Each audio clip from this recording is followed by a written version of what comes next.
ಜೈಲಿನಲ್ಲಿ ಕುಸಿದು ಬಿದ್ದ ದರ್ಶನ್ ಆಸ್ಪತ್ರೆಗೆ ವಿಜಯಲಕ್ಷ್ಮಿ ಓಡೋಡಿ ಬಂದಿದ್ದಾರೆ. ಸೊ ಚಾಲೆಂಜಿಂಗ್ ಸ್ಟಾರ್ ದರ್ಶನ್ ಅಭಿಮಾನಿಗಳ ಒಂದು ನೆಚ್ಚಿನ ಸರ್ದಾರ, ಸೆಲೆಬ್ರಿಟಿಗಳ ಒಂದು ಸರ್ದಾರ ಅಂತಕ್ಕಂಥದ್ದನ್ನು ನಾವು ಇಲ್ಲಿ ಕರಿಬಹುದು. ಹೌದು ಸ್ನೇಹಿತರೆ, ಇನ್ನೂವರೆಗೂ ಕೂಡ ಯಾವುದೇ ಒಂದು ಸೆಲೆಬ್ರಿಟಿ ಕೂಡ ಅವರನ್ನು ಬಿಟ್ಟು ಕೊಟ್ಟಿಲ್ಲ. ಅವರ ಅಭಿಮಾನಿಗಳು ಇನ್ನೂವರೆಗೂ ಕೂಡ ದರ್ಶನ್ನೇ ನಮ್ಮ ಜೀವ, ದರ್ಶನ್ ರವರೇ ನಮ್ಮ ಪ್ರೇಮ, ಎಲ್ಲವೂ ದರ್ಶನ್ರೇ ನಮಗೆ ಅನ್ನುವಂಥ ಮಾತನ್ನು ಇಂದಿಗೂ ಕೂಡ ಅವರ ಅಭಿಮಾನಿಗಳು ಹೇಳ್ತಾ ಇದ್ದಾರೆ. ಸೊ ಅಷ್ಟೊಂದು ಅಭಿಮಾನ ಪ್ರೀತಿಯನ್ನು ಒಂದು ಚಾಲೆಂಜಿಂಗ್ ಸ್ಟಾರ್ ದರ್ಶನ್ ರವರು ಸಂಪಾದಿಸಿಕೊಂಡು ಬಂದಿದ್ದಾರೆ. ಈಗ ಒಂದು ರೇಣುಕಾ ಸ್ವಾಮಿ ಕೊಲೆ ಪ್ರಕರಣದಲ್ಲಿ ಚಾಲೆಂಜಿಂಗ್ ಸ್ಟಾರ್ ದರ್ಶನ್ ರವರು ಒಂದು ಜೈಲಿನ ಒಳಗಡೆ ಇದ್ದಾರೆ. ಸೊ ಈಗ ಒಂದು ಜೈಲಿನಲ್ಲಿ ದುರ್ಘಟನೆ ನಡೆದಿದೆ. ಒಂದು ಜೈಲಿನಲ್ಲಿ ಒಂದು ಪ್ರಜ್ಞೆ ತಪ್ಪಿ ದರ್ಶನ್ ರವರು ಬಿದ್ದಿದ್ದಾರೆ. ಸೊ ಅಷ್ಟಕ್ಕೂ ಏನಾಯಿತು ದರ್ಶನ್ ರವರಿಗೆ, ಒಂದು ಆಸ್ಪತ್ರೆಗೆ ವಿಜಯಲಕ್ಷ್ಮಿ ಅವರು ಓಡೋಡಿ ಬಂದಿದ್ದಾರೆ. ಅಷ್ಟಕ್ಕೂ ಏನಾಯಿತು ದರ್ಶನ್ ರವರಿಗೆ, ಇದೆಲ್ಲದರ ಬಗ್ಗೆ ಸಂಪೂರ್ಣವಾದ ಮಾಹಿತಿಯನ್ನು ಈ ಒಂದು ವಿಡಿಯೋದಲ್ಲಿ ತಿಳ್ಕೊಂಡು ಬರೋಣ ಬನ್ನಿ. ಒಂದು ಆಸ್ಪತ್ರೆಯಲ್ಲಿ ಏನಂದ್ರು, ವಿಜಯಲಕ್ಷ್ಮಿ ಅವರು ಇದಕ್ಕೆ ಯಾವ ರೀತಿ ರಿಯಾಕ್ಟ್ ಮಾಡಿದ್ರು, ಇದೆಲ್ಲದರ ಬಗ್ಗೆ ಸಂಪೂರ್ಣವಾದ ಮಾಹಿತಿನ ಈ ಒಂದು ವಿಡಿಯೋದಲ್ಲಿ ನಾನು ನಿಮಗೆ ತಿಳಿಸ್ಕೊಡ್ತೀನಿ.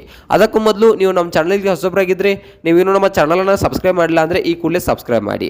ಹಾಗಿದ್ರೆ ತಡ ಯಾಕೆ ಮಾಡೋದು, ಬನ್ನಿ ಸ್ನೇಹಿತರೆ ವಿಡಿಯೋನ ಸ್ಟಾರ್ಟ್ ಮಾಡೋಣ.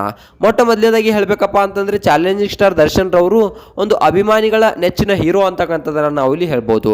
ಒಂದು ಹಲವಾರು ಸಮಾಜಮುಖಿ ಕಾರ್ಯಗಳನ್ನು ಕೂಡ ಇವರು ಮಾಡಿದ್ದಾರೆ. ಒಂದು ಮನುಷ್ಯ ಎಷ್ಟೇ ಒಂದು ಸಮಾಜಮುಖಿ ಕಾರ್ಯಗಳನ್ನು ಮಾಡಲಿ, ಎಷ್ಟೇ ಒಂದು ಒಳ್ಳೆಯ ಕೆಲಸಗಳನ್ನು ಮಾಡಲಿ, ಆದರೆ ಸಮಾಜ ಎತ್ತಿ ಹಿಡಿಯುವುದು ಒಂದು ಕೆಟ್ಟ ಕೆಲಸ ಮಾತ್ರ. ಒಂದು ಕಪ್ಪು ಚುಕ್ಕೆ ಇಡೀ ಅವರ ವಂಶವನ್ನೇ ನಾಶ ಮಾಡಿಬಿಡುತ್ತೆ ಅನ್ನೋ ರೀತಿ ಒಂದು ಸಣ್ಣ ಕಪ್ಪು ಚುಕ್ಕೆ ದರ್ಶನ್ ರವರ ಒಂದು ಬಾಳಿಗೆ ಕೂತು ಬಂದಿದೆ ಅನ್ನೋ ಮಾತನ್ನ ನಾವು ಇಲ್ಲಿ ಹೇಳ್ಬೋದು. ಒಂದು ರೇಣುಕಾ ಸ್ವಾಮಿ ಕೊಲೆ ಪ್ರಕರಣ ತಿಳಿದನೋ ತಿಳಿಯದೇನೋ, ಸೊ ಯಾವುದೇ ಒಂದು ಕಾರಣಕ್ಕೆ ಆಗೋಯ್ತು.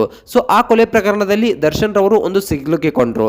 ಸೊ ಆಗ ದರ್ಶನ್ ರವರು ಸಿಲುಕಿಕೊಂಡಾದ ನಂತರ ಒಂದು ದರ್ಶನ್ ರವರು ಇಂದಿಗೂ ಕೂಡ ಜೈಲಿನಲ್ಲಿ ಒಂದು ನರಳುತ್ತಾ ಇದ್ದಾರೆ. ಸೊ ಇಂತಹ ದರ್ಶನ್ ರವರನ್ನ ಹೊರಗೆ ತರೋಕೆ ಒಂದು ಲಾಯರ್ಗಳು ತುಂಬಾನೇ ಒಂದು ಕಷ್ಟ ಪಡ್ತಾ ಇದ್ದಾರೆ.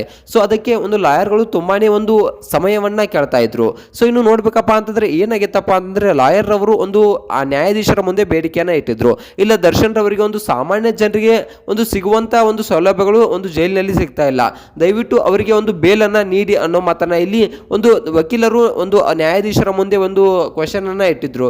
ಸೊ ಒಂದು ಇದನ್ನ ಇಟ್ಟಿದ್ರು. ಸೊ ಆವಾಗ ಒಂದು ನ್ಯಾಯಾಧೀಶರು ಒಂದು ದರ್ಶನ್ ರವರಿಗೆ ಒಂದು ದರ್ಶನ್ ರವರ ದಿನಚರಿಯನ್ನ ನನಗೆ ತಂದು ಕೊಡಬೇಕು ಅನ್ನೋ ಮಾತನ್ನ ನ್ಯಾಯಾಧೀಶರು ಹೇಳಿದ್ರು.